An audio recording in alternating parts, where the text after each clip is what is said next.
Hello friends, welcome to Satyajit GS academy. आज हम इस वीडियो में गुरु रहमान सर का विद्यासागर पब्लिकेशन का सेट नंबर 3 लेकर आए, जिसमें कुल 100 प्रश्न शामिल हैं और ये सारे प्रश्न बहुत ही महत्वपूर्ण हैं। आप वीडियो के एंड तक बने रहें और लास्ट में अपना स्कोर कमेंट जरूर करें कि आपके 100 प्रश्नों में कितने सही हैं। अपना स्कोर कमेंट जरूर करें। तो आइए शुरू करते हैं। डेंगू उत्पन्न करने वाला मच्छर किस तरह के जल में रहता है? तो डेंगू उत्पन्न करने वाला मच्छर हमेशा साफ जल में होता है। साफ जल में, ऑप्शन ए सही हो जाएगा। लड़कों में यौवनावस्था के लक्षणों का नियंत्रण करने वाला हार्मोन को क्या कहते हैं? तो उसे टेस्टोस्टेरोन हार्मोन कहते हैं। टेस्टोस्टेरोन हार्मोन कहा जाता है। सर्वप्रथम जीन शब्द प्रस्तुत किया गया था जोहानसन के द्वारा। ऑप्शन सी सही होगा। सर्वप्रथम जीन शब्द जोहानसन के द्वारा दिया गया था। निम्नलिखित में से कौन सी बैक्टीरिया जनित लैंगिक जनन संचारित रोग है? तो यह सिफिलिस। ऑप्शन ए सही हो जाएगा। सिफिलिस, ऑप्शन ए सही होगा। निम्नलिखित में कौन एक जैव अनिम्नकरणीय पदार्थ है? जैव अनिम्नकरणीय पदार्थ है तो हो जाएगा डीडीटी। डीडीटी, ऑप्शन ए सही हो जाएगा। गुणसूत्र कहाँ पाए जाते हैं? गुणसूत्र केंद्रक में पाए जाते हैं। ऑप्शन सी सही होगा। गुणसूत्र केंद्रक में पाए जाते हैं। निकट दृष्टि दोष दूर करने के लिए किस लेंस का व्यवहार किया जाता है? तो निकट में 3 है तो 3 है तो 4 आएगा। 4 यानी अवतल लेंस। 4 यानी अवतल लेंस। अगर जो दूर दृष्टि रहता तो 2 है तो 3 यानी उत्तल लेंस होता। बढ़ते हैं आगे। प्रतिरोध का एसआई मात्रक क्या होता है? तो प्रतिरोध का एसआई मात्रक ओम होता है। प्रतिरोध का एसआई मात्रक ओम होता है। ऑप्शन सी सही होगा। बढ़ते हैं आगे। हमारे घरों में जो विद्युत आपूर्ति की जाती है वह होती है कितने वोल्ट की? तो 220 वोल्ट की प्रत्यावर्ती धारा होती है। 220 वोल्ट की प्रत्यावर्ती धारा होती है। ऑप्शन सी सही होगा। मीथेन किसका उदाहरण है? तो मीथेन एक प्रकार का संतृप्त हाइड्रोकार्बन का उदाहरण है। ऑप्शन ए सही होगा। संतृप्त हाइड्रोकार्बन। बेंजीन का अणुसूत्र क्या है? तो बेंजीन का अणुसूत्र C6H6 होता है। ऑप्शन सी सही होगा। C6H6 होता है।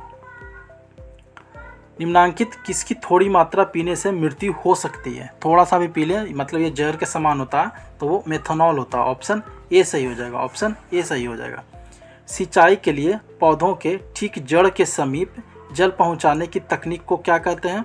तो इसे कहते हैं वर्षा जल से सिंचाई। वर्षा जल जब होता है तो पौधे के जड़ तक सारा पानी सोख लेता है। अमृता देवी बिश्नोई पुरस्कार किस लिए दिया जाता है? तो ये वन्य जीव संरक्षण के लिए दिया जाता है। ऑप्शन सी सही हो जाएगा। वन्य जीव संरक्षण के लिए। क्योटो प्रोटोकॉल किससे संबंधित है? Very very important question. Kyoto protocol भूमंडलीय ताप वृद्धि से संबंधित है। ऑप्शन डी सही हो जाएगा। भूमंडलीय ताप वृद्धि से। निम्नांकित में कौन उपधातु है? तो Sb यानी Sb उपधातु है। ऑप्शन डी सही हो जाएगा। बढ़ते हैं आगे। योग दर्शन के प्रतिपादक थे? तो योग दर्शन के प्रतिपादक पतंजलि थे। पतंजलि, ऑप्शन सी सही हो जाएगा। और पतंजलि शुंग वंश में थे। शुंग वंश के शासक के समकालीन थे। बढ़ते हैं आगे। मगध के किस शासक ने राज्यारोहण के लिए अपने पिता की हत्या की एवं स्वयं वह उसी कारण अपने पुत्र द्वारा मारा गया? और इसे पितृहंता वंश कहा जाता है। पितृहंता वंश। और वो है अजातशत्रु। अजातशत्रु ने अपने पिता बिंबिसार को वध किया गद्दी के लिए, और अजातशत्रु का बेटा उदयन अपने पिता को मारकर गद्दी प्राप्त किया। इसलिए हर्यक वंश को पितृहंता वंश कहा जाता है। महात्मा गांधी को सर्वप्रथम राष्ट्रपिता किसने कहा था? तो महात्मा गांधी को सर्वप्रथम राष्ट्रपिता सुभाष चंद्र बोस जी ने कहा था। सुभाष चंद्र बोस। और महात्मा गांधी ने सुभाष चंद्र बोस को देशभक्तों का देशभक्त कहा था। बढ़ते हैं आगे। किस मध्यकालीन भारतीय शासक ने पट्टा तथा कबूलियत की प्रथा प्रारंभ की थी? तो ये थे अफगान शासक शेरशाह सूरी। ऑप्शन सी सही हो जाएगा। शेरशाह सूरी का मकबरा सासाराम में स्थित है, बिहार के सासाराम में। बढ़ते हैं आगे।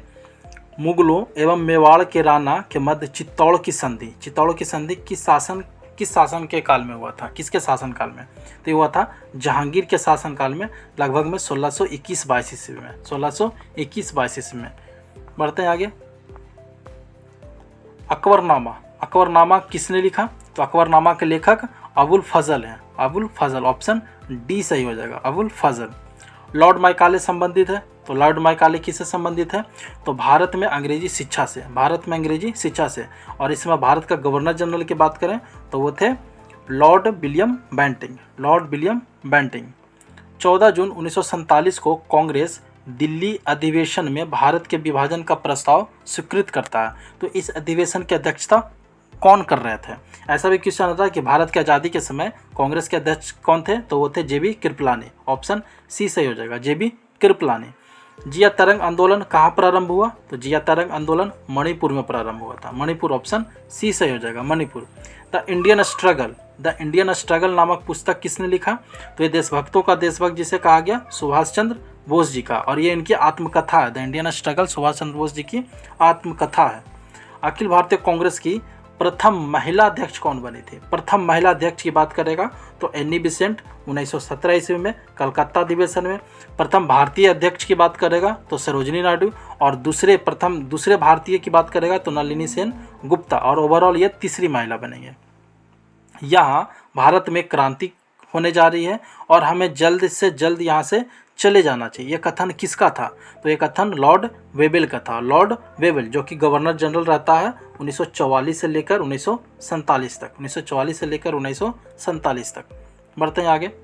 महात्मा गांधी द्वारा चलाया गया प्रथम जन आंदोलन कौन था? प्रथम जन आंदोलन की बात करेगा तो ये हो जाएगा प्रथम जन आंदोलन 1920 ईस्वी में असहयोग आंदोलन शुरू किया गया था 1920 ईस्वी में।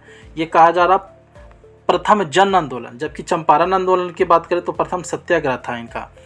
प्रथम जन आंदोलन की बात करेगा तो असहयोग आंदोलन हो जाएगा। बौद्ध धर्म के महायान और हीनयान संप्रदाय में सर्वाधिक मौलिक अंतर क्या है? तो देवी देवताओं की पूजा, ऑप्शन सी सही हो जाएगा। देवी देवताओं की पूजा में बहुत ही अंतर है। बढ़ते हैं आगे। निम्न में प्राचीनतम राजवंश कौन है? निम्न में प्राचीनतम राजवंश मौर्य वंश है। मौर्य वंश है। उसके बाद कण्व आता है, फिर कुषाण आता है और फिर गुप्त आता है। हड़प्पा सभ्यता के किस स्थल से नृत्य करती हुई स्त्री की कांस्य मूर्ति प्राप्त हुई? वेरी वेरी इंपॉर्टेंट क्वेश्चन, बहुत बार क्वेश्चन रिपीट हुआ। तो यह मोहनजोदड़ो। यहाँ से आपको एक क्वेश्चन बताना है कि मोहनजोदड़ो का शाब्दिक अर्थ क्या होता है? मोहनजोदड़ो का शाब्दिक अर्थ क्या होता है? मगध की राजधानी राजगिरी से पाटलिपुत्र किसने स्थानांतरित किया था? तो जिसने पाटलिपुत्र का स्थापना किया था उदयन, यानी ऑप्शन बी सही हो जाएगा। पाटलिपुत्र का स्थापना उदयन ने किया था और इसने ही सर्वप्रथम राजगिरी से पाटलिपुत्र राजधानी किया था मगध साम्राज्य का। ऋग्वेद के किस मंडल में शूद्र शब्द का प्रथम उल्लेख मिलता है? शूद्र शब्द का तो ये मिलता है 10वें मंडल में। ऋग्वेद के 10वें मंडल में शूद्र शब्द का उल्लेख मिलता है। महावीर ने जैन संघ की स्थापना कहाँ की थी? तो महावीर ने जैन संघ की स्थापना बिहार के पावापुरी में की थी, नालंदा जिले के पावापुरी में। भारत में कौन सी पर्वत श्रेणी केवल एक ही राज्य में, जो केवल एक ही राज्य में फैला हुआ है, वो है अजंता, जो कि महाराष्ट्र में है। अजंता महाराष्ट्र में, ऑप्शन सी सही हो जाएगा। निम्नलिखित राज्यों में किसकी सर्वाधिक लंबी तटरेखा? तो सर्वाधिक लंबी तटरेखा वाला राज्य की बात करेगा तो वो हो जाएगा आपका गुजरात। और ओवरऑल भारत में सबसे लंबी तटरेखा अंडमान निकोबार द्वीप समूह की, अंडमान निकोबार द्वीप समूह की। राज्य की बात करेगा तो गुजरात, और केंद्र शासित प्रदेश की बात करेगा तो अंडमान निकोबार द्वीप समूह। उत्तर भारत में उप हिमालय क्षेत्र के सहारे फैले समतल मैदान को क्या कहा जाता है? तो इसे भावर कहा जाता है। नर्मदा एवं ताप्ती नदियों के मध्य स्थित है कौन सी पहाड़ी? तो नर्मदा एवं ताप्ती नदियों के मध्य विंध्य पर्वत स्थित है। मक्के की खेती की जा सकती है किस काल में? तो मक्के की खेती खरीफ के मौसम में की जाती है। मक्के की खेती खरीफ के मौसम में। भारत में जूट का सर्वाधिक उत्पादन होता है कहाँ? तो जूट का सर्वाधिक उत्पादन पश्चिम बंगाल में होता है। ऑप्शन बी सही होगा। निम्नलिखित भारतीय नदियों में कौन एक एस्चुरी बनाती है? तो जो भी अरब सागर में नदियां गिरती हैं वो एस्चुरी बनाती हैं, और इसमें से एक ही नदी है जो अरब सागर में गिरती है, वो है ताप्ती। ऑप्शन सी सही हो जाएगा। शेष गोदावरी कावेरी महानदी यह बंगाल के खाड़ी में गिरती है, इसलिए ये डेल्टा बनाती है। ताप्ती और नर्मदा दो ऐसी नदी है जो अरब सागर में गिरती है और वो एस्चुरी बनाती है। भारतीय द्वीपों में कौन सा द्वीप भारत एवं श्रीलंका के मध्य है? तो भारत एवं श्रीलंका के मध्य द्वीप जो है वो है Rameswaram. Very very important question है। बढ़ते हैं आगे। भीम बांध अभयारण्य कहाँ स्थित है? तो भीम बांध अभयारण्य बिहार के जमुई में स्थित। ऑप्शन ए सही होगा। बिहार के किस मिट्टी में लोहांश की मात्रा अधिक और जीवांश की मात्रा कम पाई जाती है? तो ऐसी मिट्टी लाल मिट्टी है। लाल मिट्टी के में लोहांश की मात्रा अधिक और जीवांश की मात्रा कम पाई जाती है। बिहार के किस जिले में सर्वाधिक वर्षा होती है? तो बिहार के किशनगंज जिले में सर्वाधिक वर्षा होती है, ऑप्शन ए सही हो जाएगा। और बिहार के किस जिले में सर्वाधिक गर्मी पड़ती है? तो वो हो जाएगा आपका गया, सर्वाधिक गर्मी गया में पड़ता है। निम्नलिखित तिथियों में किस में दोपहर को आपकी छाया सबसे छोटी होगी? तो ये जो भी डेट होगा वो 21 मार्च के पहले का होगा। तो 21 मार्च के पहले का सिर्फ एक ही डेट है, वो है 14 फरवरी। इसका राइट आंसर हो जाएगा ऑप्शन डी, 14 फरवरी। भूमंडलीय ऊष्मन की आशंका किसकी बढ़ती हुई सांद्रता के कारण बढ़ रही है? तो भूमंडलीय ऊष्मन कार्बन डाइऑक्साइड के बढ़ने से बढ़ती है, तो ऑप्शन डी सही हो जाएगा, कार्बन डाइऑक्साइड CO2। भारत के किस प्रदेश में सबसे अधिक जिले हैं? तो सर्वाधिक जिले वाला जो राज्य है वो है उत्तर प्रदेश, और यहाँ कुल 75 जिला है, सर्वाधिक 75 जिला है।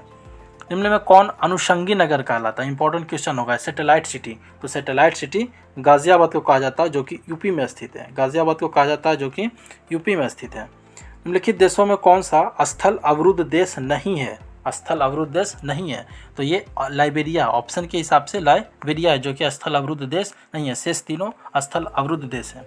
झूमिंग कृषि कहाँ व्यवहारित है? मतलब झूमिंग कृषि सबसे ज़्यादा कहाँ किया जाता है भारत में? तो वो है नागालैंड, ऑप्शन सी सही होगा। 10 डिग्री चैनल पृथक करता है अंडमान को निकोबार द्वीप से, अंडमान को निकोबार द्वीप से, ऑप्शन ए सही होगा, ऑप्शन ए सही होगा। भारत का सर्वाधिक खनिज युक्त शैल कौन है? तो भारत का सर्वाधिक खनिज युक्त शैल धारवाड़ तंत्र है, धारवाड़ तंत्र, ऑप्शन ए सही होगा, ऑप्शन ए सही होगा।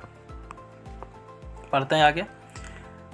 निम्नांकित में कौन घुमक्कड़ जनजाति नहीं है? निम्नांकित में कौन घुमक्कड़ जनजाति नहीं है? तो पिग्मी घुमक्कड़ जनजाति नहीं है, और पिग्मी कांगो बेसिन, अफ्रीका के कांगो बेसिन में पाई जाती है। लेप्चा की बात करें तो ये भारत के सिक्किम में पाई जाती है। और मसाई, जो कि बहुत बार पूछा हुआ है कि मसाई किस देश की जनजाति है, तो मसाई केन्या की जनजाति है, मसाई केन्या की जनजाति है। बढ़ते हैं आगे। दक्षिण अमेरिका का चौड़ा वृक्ष रहित घास का मैदान क्या कहलाता है? तो दक्षिण अमेरिका के घास के मैदान को पंपास कहते हैं, दक्षिण अमेरिका के घास के मैदान को पंपास कहते हैं, ऑप्शन बी सही होगा। किस जलवायु में सबसे कम तापांतर पाया जाता है? तो भूमध्य रेखीय जलवायु में सबसे कम तापांतर पाया जाता है, ऑप्शन सी सही होगा, भूमध्य रेखीय जलवायु में। निम्नलिखित में से कौन सा मानवीय विकास सूचकांक का तत्व नहीं है? मानवीय विकास सूचकांक का तत्व नहीं है, तो इसमें ऑप्शन ए सही हो जाएगा, ऑप्शन ए, निर्धनता रेखा से नीचे लोगों की संख्या, ये इसका तत्व नहीं है। बाकी से शिक्षा, जीवन प्रत्याशा, प्रति व्यक्ति आय है। कृषि मूल्य आयोग और भारतीय खाद्य निगम यानी FCI का स्थापना कब हुआ था? तो ये हुआ था 1965 में, 1965 में, ऑप्शन बी सही होगा। अंत्योदय कार्यक्रम का उद्देश्य क्या था? और ये अंत्योदय कार्यक्रम 1977 ईस्वी में शुरू किया गया था, 1977 में। तो इसका मुख्य उद्देश्य क्या था कि गरीबों में सबसे अधिक गरीबों की मदद करना, ऑप्शन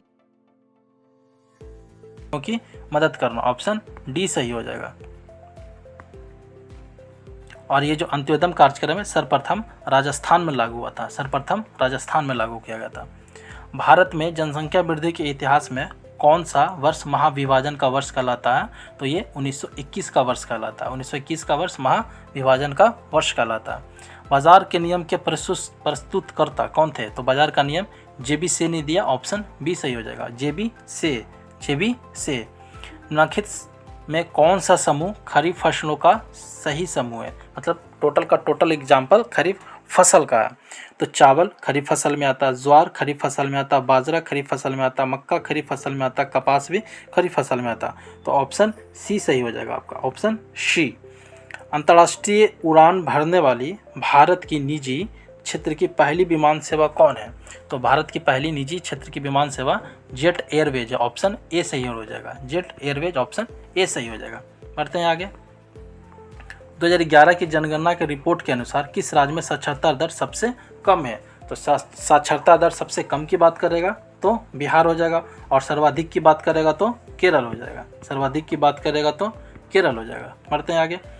निजी क्षेत्र में भारत में पहला निर्यात प्रोसेसिंग क्षेत्र SEZ कहाँ स्थापित किया गया था?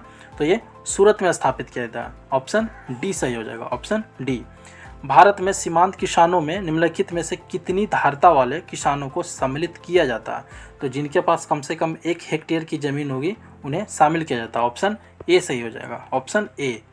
इलेक्ट्रॉनिक्स उत्पादों से संबंध बहुराष्ट्रीय कंपनी LG इलेक्ट्रॉनिक्स मूलतः किस देश की कंपनी है? तो ये दक्षिण कोरिया की कंपनी है। ऑप्शन बी सही होगा। यहाँ से आपको एक क्वेश्चन बताना है कि दक्षिण कोरिया की राजधानी कहाँ है? दक्षिण कोरिया की राजधानी कहाँ है?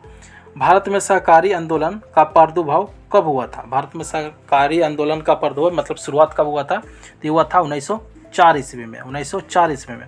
यहाँ से भी आपको एक क्वेश्चन बताना है कि भारत में 1904 में गवर्नर जनरल या वायसराय कौन था? 1904 में गवर्नर जनरल या वायसराय कौन था? वेरी वेरी इंपॉर्टेंट क्वेश्चन होगा ये। निम्नलिखित में से कौन सा कथन सत्य है? सही कथन को चुनना है। तो लोकसभा का निर्वाचन कोई प्रत्याशी भारत के किसी भी राज्य से लड़ सकता है, बिल्कुल सही है। और उसकी उम्र कम से कम 25 साल होनी चाहिए। उसकी उम्र कम से कम 25 साल होनी चाहिए। तो पहला ऑप्शन सही हो गया।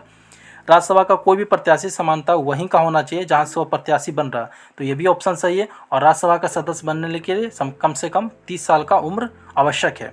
राज्य का राज्यपाल संबंध राज्य का निवासी नहीं होता। तो ये भी ऑप्शन सही है, यानी ऑप्शन डी सही है। ऑप्शन सभी सही है। ऑप्शन डी हो जाएगा। निम्नलिखित में से किन से विनिर्धारित होता है कि भारत का संविधान परिसंघीय है? तो भारत का संविधान परिसंघीय इस एक ही बात से निर्धारित होता है कि केंद्र और राज्य में शक्ति का विभाजन। ऑप्शन डी सही हो जाएगा। केंद्र और राज्य में शक्ति का विभाजन, ऑप्शन डी सही हो जाएगा। निम्नलिखित में से कौन सा युग्म सुमेलित नहीं है? मूल अधिकार यूके से, गलत है। मूल अधिकार यूके से नहीं बल्कि यूएसए से। तो ऑप्शन ए आपका सही हो जाएगा। शेष शासन की संसदीय प्रणाली यूके ब्रिटेन से, सही है। आपात उपकरण जर्मनी से, ये भी सही है। और राज्य के नीति निर्देशक तत्व आयरलैंड से, ये भी सही है। तो ऑप्शन ए आपका सही हो जाएगा। बढ़ते हैं आगे। भारतीय संसदीय प्रणाली ब्रिटिश संसदीय प्रणाली से इस बात से भिन्न है कि भारत में, तो कौन सा ऑप्शन सही होगा? ऑप्शन डी सही हो जाएगा। न्यायिक पूर्वावलोकन की प्रणाली है जो कि अमेरिका से लिया गया और ब्रिटेन में न्यायिक पूर्वावलोकन की प्रणाली नहीं है। इसी में भारत और ब्रिटेन की संसद भिन्न है। निम्नलिखित में कौन संवैधानिक प्राधिकरण है, मतलब जिसकी चर्चा संविधान में की गई है? तो राज्य निर्वाचन आयोग की भी की गई है, राज्य वित्त आयोग की भी की गई है और जिला पंचायत की भी की गई है। तो ऑप्शन डी सही जाएगा, उपयुक्त सभी।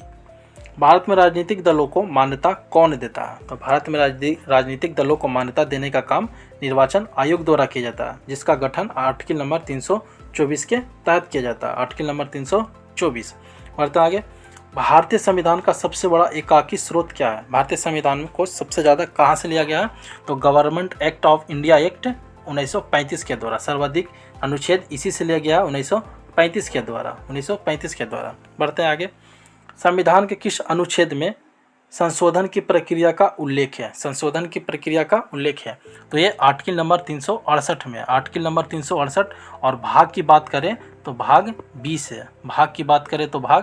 है।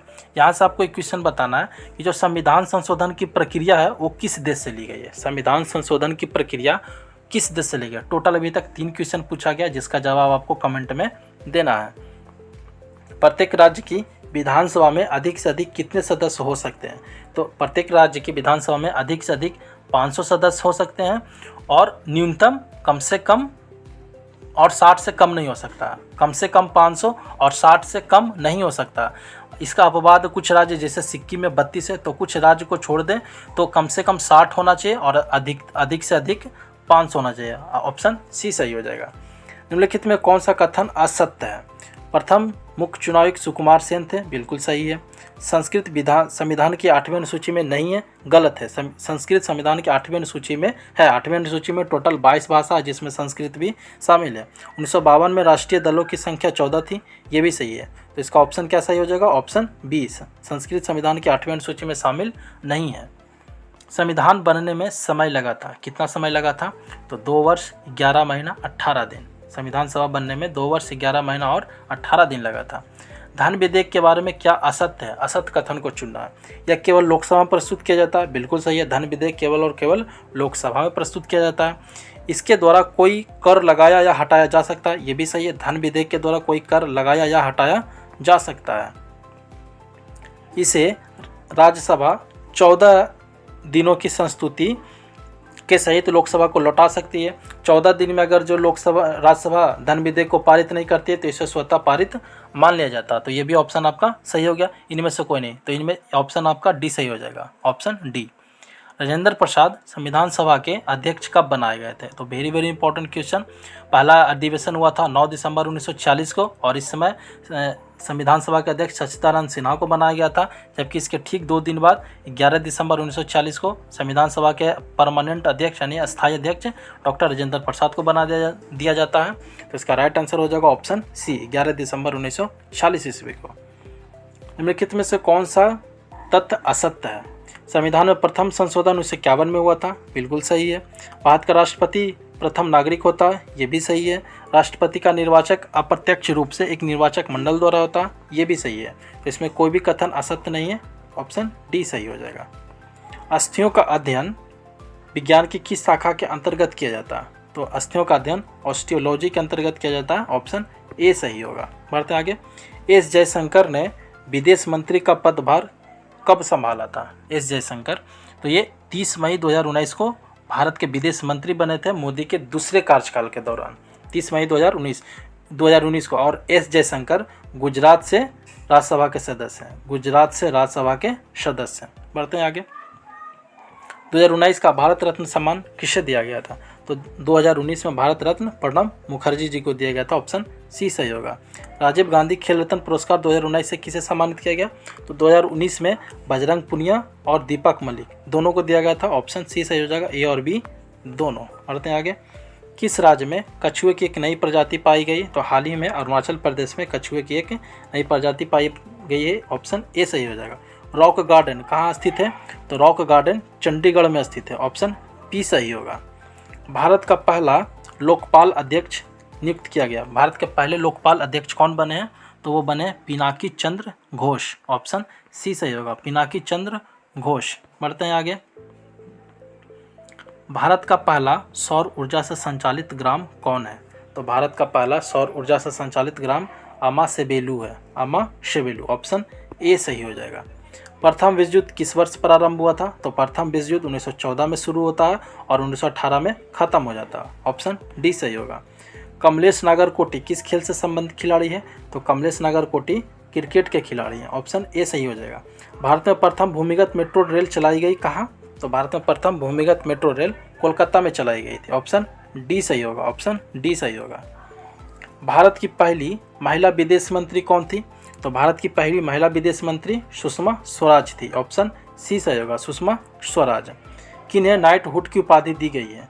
तो इंग्लैंड के बल्लेबाज एलिस्टर कुक को नाइटहुड की उपाधि दी गई है, ऑप्शन ए सही हो जाएगा, इंग्लैंड के बल्लेबाज एलिस्टर कुक को।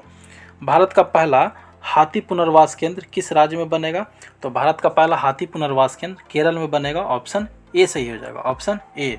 भारत का सबसे बड़ा पृष्ठ प्रदेश वाला बंदरगाह कौन है? तो भारत का सबसे बड़ा पृष्ठ प्रदेश वाला बंदरगाह कोलकाता है, ऑप्शन सी सही हो जाएगा, कोलकाता, ऑप्शन सी। बढ़ते हैं आगे अगले क्वेश्चन की ओर। योनो कैश ऐप किसने लॉन्च किया था? किस बैंक ने? तो ये भारतीय स्टेट बैंक SBI ने लॉन्च किया था योनो कैश ऐप। आज का हमारा आखिरी प्रश्न जो इस प्रकार है, राष्ट्रीय संचारी रोग नियंत्रण कार्यक्रम में कौन कौन शामिल है? तो इसमें मलेरिया भी शामिल है, कालाजार भी शामिल है और फाइलेरिया भी शामिल है, तो ऑप्शन डी सही हो जाएगा इनमें से सभी। तो दोस्तों ये प्रश्न यहीं समाप्त होता है। आउट ऑफ 100 में आपका स्कोर क्या रहा? अपना स्कोर कमेंट जरूर करें कि 100 में आपका कितना सही हुआ। और दोस्तों ये वीडियो पसंद आया हो तो इसे लाइक, शेयर और सब्सक्राइब करना बिल्कुल नहीं भूलें। तब तक के लिए जय हिंद, जय भारत।